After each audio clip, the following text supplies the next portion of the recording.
Hello everyone. Last class के अंदर हमने सार्गिज्म कंप्लीट कर लिया था। अब हमारा लास्ट एक्टोकार्पस बचा है।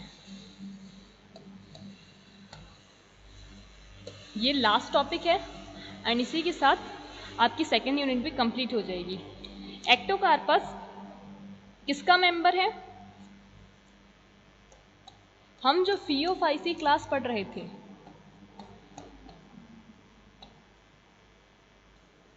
ब्राउन एल्गी,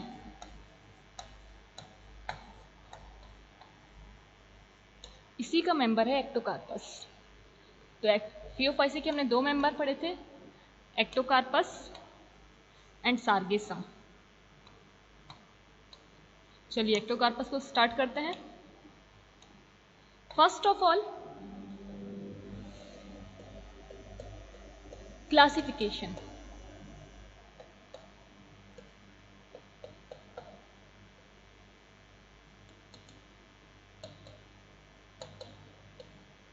क्लासिफिकेशन की बात की जाए, division, class, order, family, genus. सबसे पहले division. Division Thallophyta,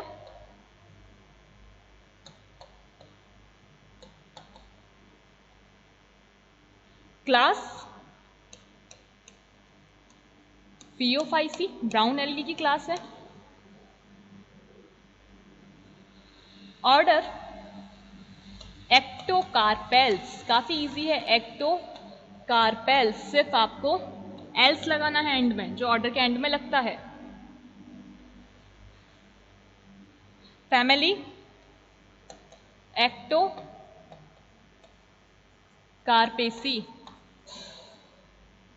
genus Ectocarpus.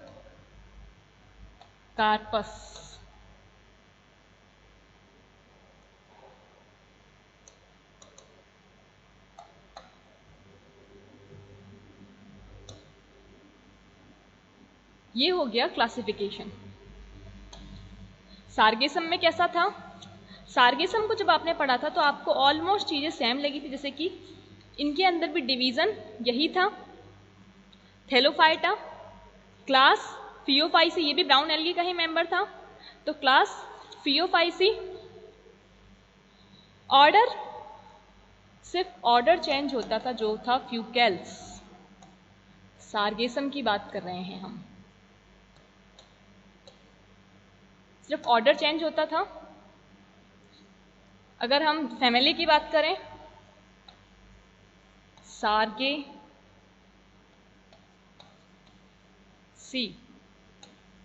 Sargassum genus, तो याद रखने में इजी होगा। सिर्फ यहाँ पे फ्यूकेल से आपको, इसमें तो एक्टोकार्पस को याद रख लीजिए, बाकी दोनों सिमिलर हैं, एक्टोकार्पेल्स, एक्टोकार्पस, एक्टोकार्पेसिन, एक्टोकार्पस। यहाँ पर फ्यूकेल्स का मेंबर है सार्गेसम। चलिए कंपैरेटिव स्टडी कर ली दोनों की। अब बात करते हैं इनके हैबिटेट की या अक्रेंस की, कि ये जो एक्टोकार्पस है ये कहाँ मिलता है। जैसा कि आपको पता है कि जब हमने ब्राउन एल्गी के कैरेक्टर पढ़े थे, जब फियोफाइसी के कैरेक्टर पढ़े थे, तब हमने ये कहा था कि ये फियोफाइसी के मेंबर मैराइन हैं, समुद्री हैं, समुद्र के आसपास मिलेंगे या जहाँ भी ओशन होगा वहाँ मिलेंगे। वैसे ही अगर हम एक्टोकार्पस की बात करें तो एक्टोकार्पस भी आपको मैराइन वाटर के अंदर, ये आपको मिलता है, मैराइन नहीं, ये आपको मिलती है फ्रेश वाटर के अंदर है, फियोफाइसी का ही मेंबर, लेकिन कहाँ मिल रहा है? फ्रेश वाटर के अंदर। और इसके अलावा जो अटलांटिक ओशन है,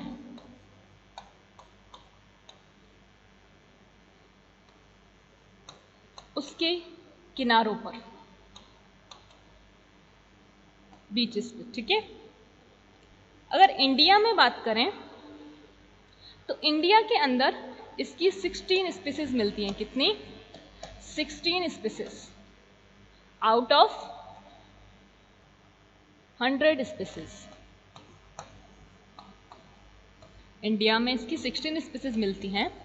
सो क्या कह सकते हैं हम कि जो ये एक्टोकार्पस है, ये एक्टोकार्पस आपको मेनली होगा क्योंकि फियोफाइसी का मेंबर है तो मैराइन ही, लेकिन कहाँ मिलेगा मैराइन भी? फ्रेश वाटर के अंदर, जहाँ पर भी फ्रेश वाटर होगा वो ये वहाँ भी मिलेगा। इसके अलावा सिंपल सी बात करें तो आप अगर आपको ये ना याद रहे तो आप मैराइन तो लिख ही दीजिएगा, क्योंकि फियोफाइसी के मेंबर जनरली मैराइन वाटर में ही मिलते हैं। अब ये आपको फ्री फ्लोटिंग यानी कि पानी की सतह पर तैरता हुआ,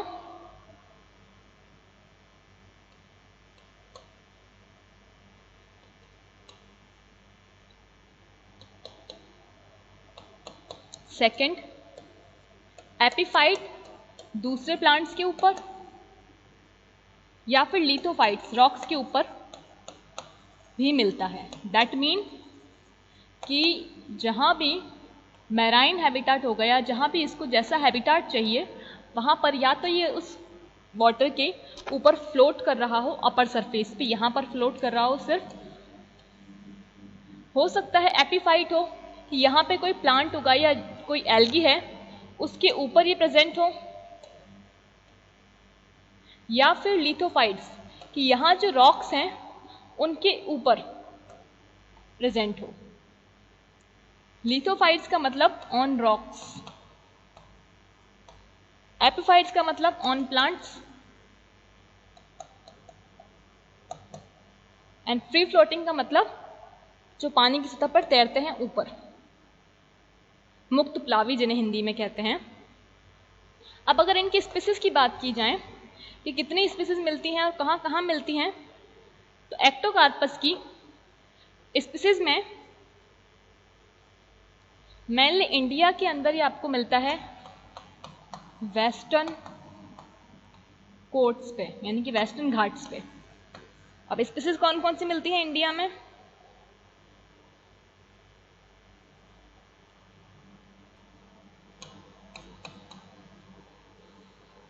जैसे कि Ectocarpus कॉनिजर, Ectocarpus Battersea,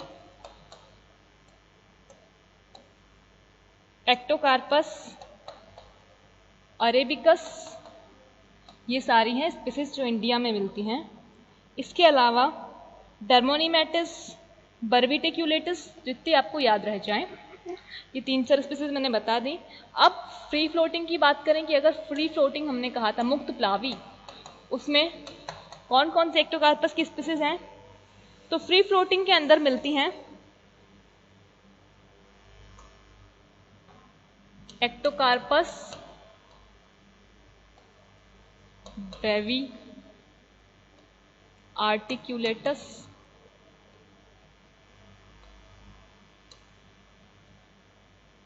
and Ectocarpus conifers. अगर बात की जाए एपिफिटिक की दूसरे प्लांट्स के ऊपर, तो उसमें मिलती हैं एक्टोकार्पस डर्मोनेमेटिस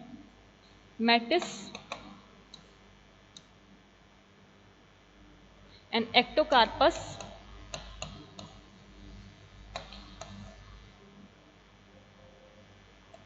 एक सेकेंड,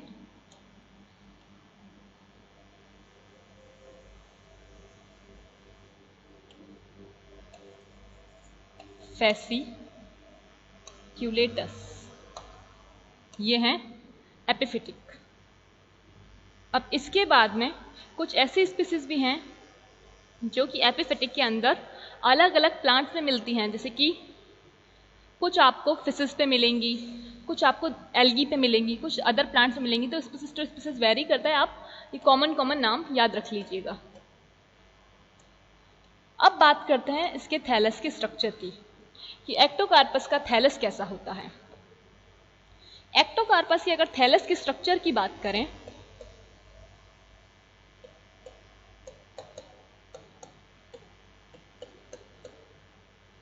तो इसका थैलस आपको हेटेरोट्राइकस मिलता है। हेटेरोट्राइकस का मतलब क्या होता है? जिसमें दो तरह की ब्रांचेस मिलती हैं। जैसे कि हमने कारा के अंदर पढ़ा था, long growth branches, short growth branches, इस तरह से आपको डिफरेंट तरह के ब्रांचेस मिलती हैं। हिंदी में कहते हैं विषम तंतुक। इसके अलावा ये आपको प्रोस्टेट सिस्टम भी मिलेगा इसके अंदर और इरेक्ट सिस्टम भी मिलेगा। जो प्रोस्टेट सिस्टम होता है वो अनब्रांच्ड या लेस ब्रांच्ड होता है, लेकिन जो इरेक्ट सिस्टम होता है वो काफी ब्रांच्ड होता है। अब इसकी बात करें कि अनब्रांच्ड और लेस ब्रांच क्या मतलब, ये सिस्टम क्या करता है, प्रोस्टेट वाला सिस्टम क्या बना रहा है आगे जाके। तो ये जो प्रोस्टेट सिस्टम है इससे आगे जाके राइजॉइड्स बनेंगे, जो कैसे होंगे? Multi cellular, बहुकोशिकीय। एंड ये जो सिस्टम है ब्रांच्ड वाला, इससे स्टेम या जिसे आप कह सकते हैं एरियल पार्ट, स्टेम तो नहीं कहेंगे, एरियल पार्ट, जिसके अंदर stem like structure, man axis जिसे कह लीजिए, मैन एक्सिस,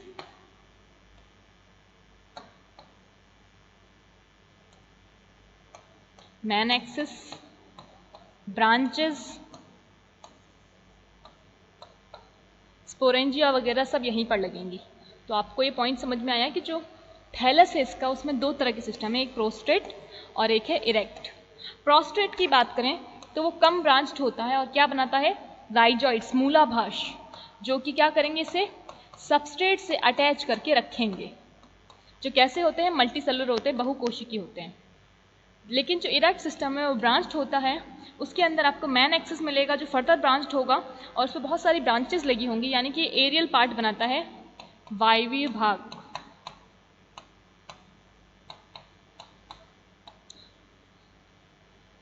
तो अगर सिंपल देखा जाए इसका स्ट्रक्चर तो कुछ आपको इस तरह से मिलेगा कि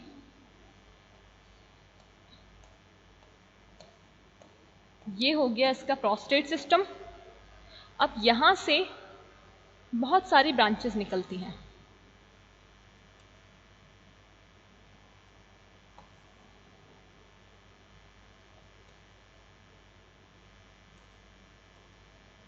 इस तरह से आपको ये दिखेगा।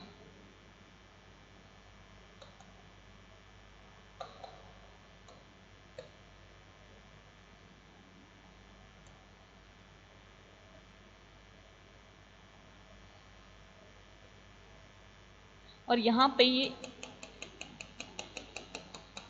कुछ ये प्रेजेंट होंगे।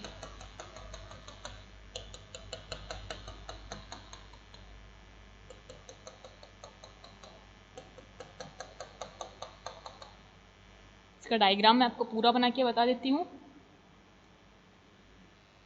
सो इस तरह से ये हो गया प्रोस्टेट सिस्टम, जो कि कैसा है?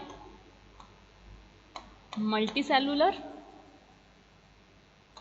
बहुकोशिकीय, और ये बहुत सारी जो कोशिकाएं हैं ये किस तरह से अपने आप को अरेंज करे हैं? यूनिसीरिएटली।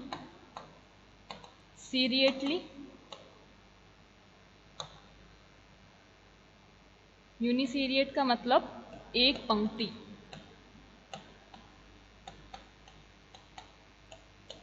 और ये लेस ब्रांच्ड होता है। क्या बना रहा है ये? राइजॉइड्स, मूलाभास, जिनका काम क्या है? जो कि इस थैलस को सबस्ट्रेटम से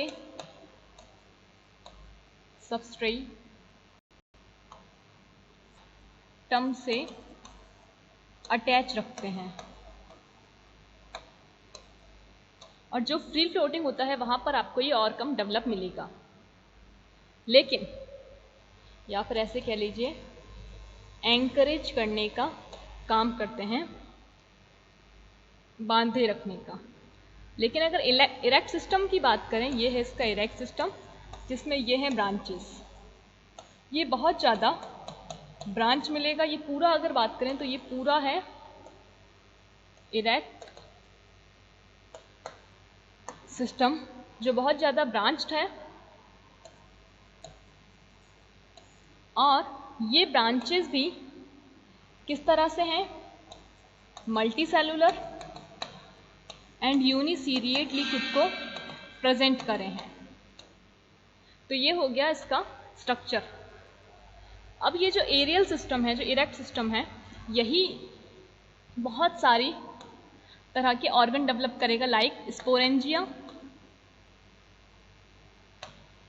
जब असेक्सुअल रिप्रोडक्शन होगा तब दो तरह की स्पोरेंजिया इसी सिस्टम पे बनेंगी, यूनिलॉक्यूलर एंड प्लूरीलॉक्यूलर।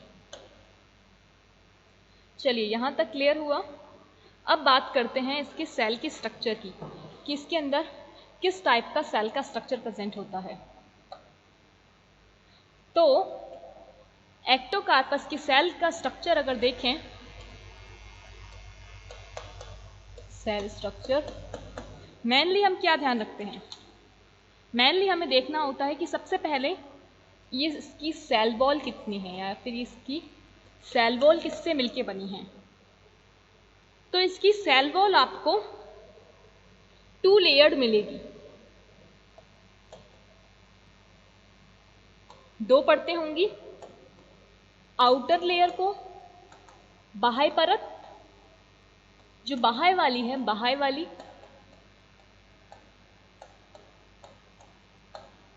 ये आपको पैक्टीन की मिलेगी,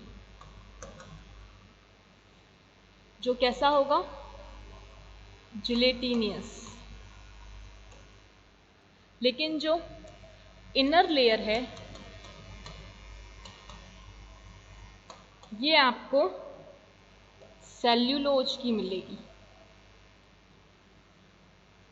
अब पैक्टीन की बात करें तो पैक्टीन भी 2 तरह के कंपोनेंट से मिलकर बना है, जो है एल्जीन एंड फ्यूकोइडिन।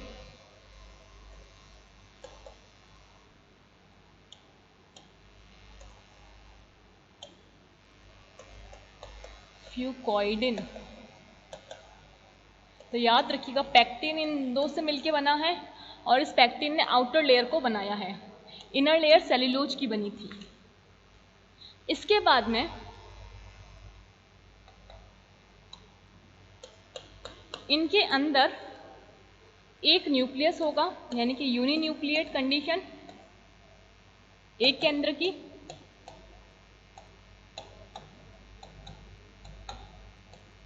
सेकंड, इनके अंदर पिगमेंट में आपको क्रोमेटोफोर्स मिलते हैं, क्रोमेटोफोर्स, जो कैसे होते हैं, शेप कैसी होती है इनकी, या तो आपको ये डिस्कॉइडल मिलेंगे, डिस्कॉइडल मतलब चक्रिकाकार,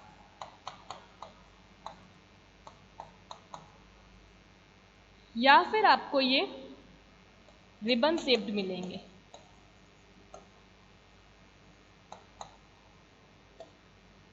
क्रोमेटोफोर्स क्या होते हैं, ये जो कलर पिगमेंट होते हैं उन्हें कंटेन करते हैं।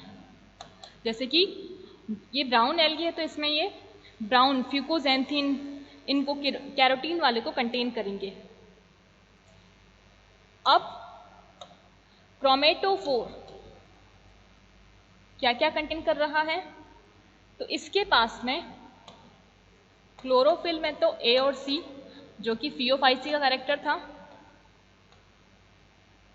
इसके अलावा फ्यूकोजैंथीन एंड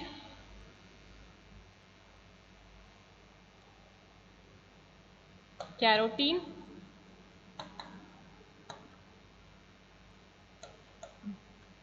बीटा एंड सी। इसके अलावा जैंथोफिल जिसमें ल्यूटीन, वायलो, जैंथीन, ये सब मिलते हैं। आपको मेनली ध्यान किस पे रखना है? फ्यूकोजैंथीन पे। ये हो गया क्रोमेटोफोर्स। पायरेनॉइड एक्टोकार्पस के अंदर मिलते हैं, प्रेजेंट होते हैं। रिनॉइड